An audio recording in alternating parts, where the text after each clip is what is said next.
spectacular, isn't it? Our California coastline may be the quintessential California.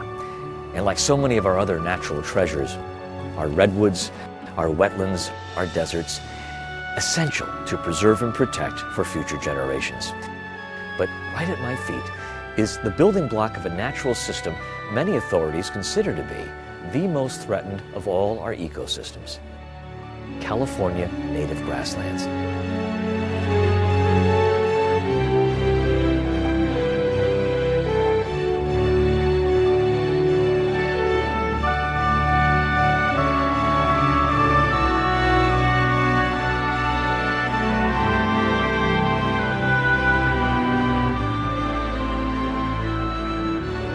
Native grasses form the foundation plant species for a multitude of ecological and biotic communities. Desert, riparian, oak savanna, alpine, coastal terrace, alkali, and inland valley, to name a few.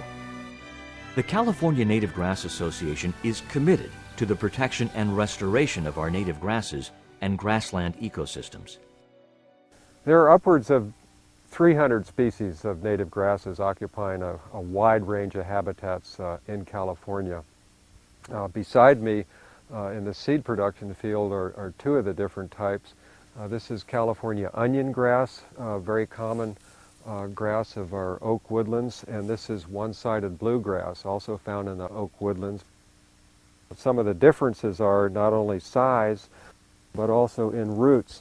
The one-sided bluegrass has very shallow roots. Onion grass, on the other hand, has a very deep root system, sometimes going 4 to 5 feet deep.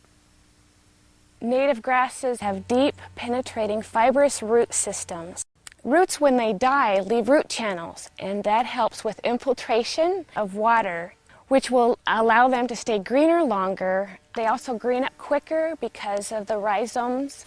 If you can see this green new shoot right here, they definitely are using soil water way down deep in the soil profile, which increases the forage value for wildlife as well as livestock.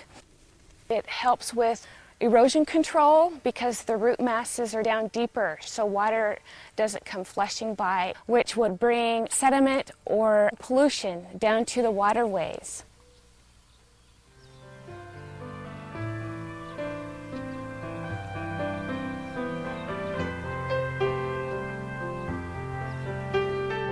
In a healthy ecosystem, native grasses integrate with the other plentiful plant species, trees and shrubs and flowers.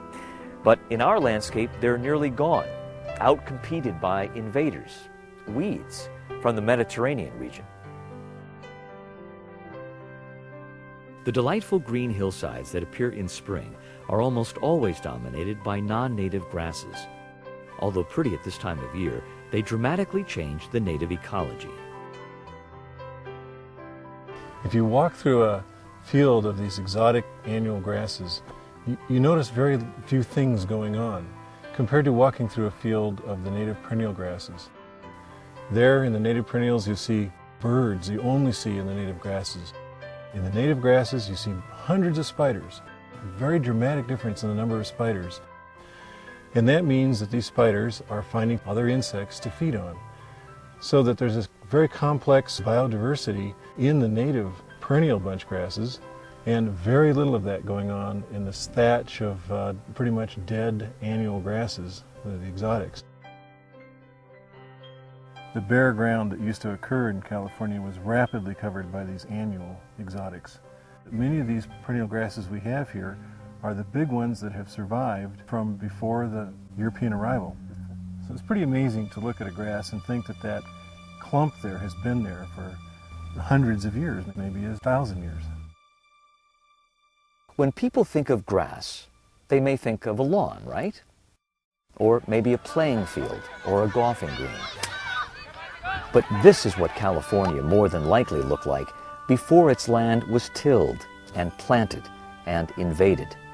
Grass that mounds with clumps that are spaced to enhance their survival. In a word, bunch grass. Once you know what you're looking for, you find remnants of it everywhere.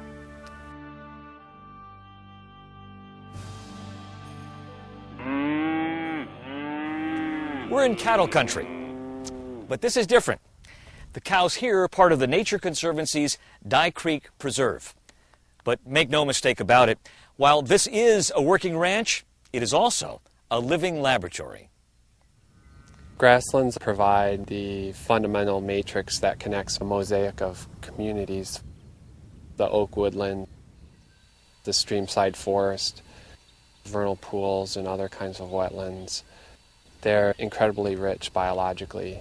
They're the connective tissue, so to speak, between these different communities. You can see from the field behind us how many different wildflowers they support. In California, we only have 2% left of the original grasslands. Invasive species present a lot of challenges. They compete with the native plants like you see in this field that we're managing for. They also reduce the forage quality, so they're a common enemy for ranchers and conservationists alike.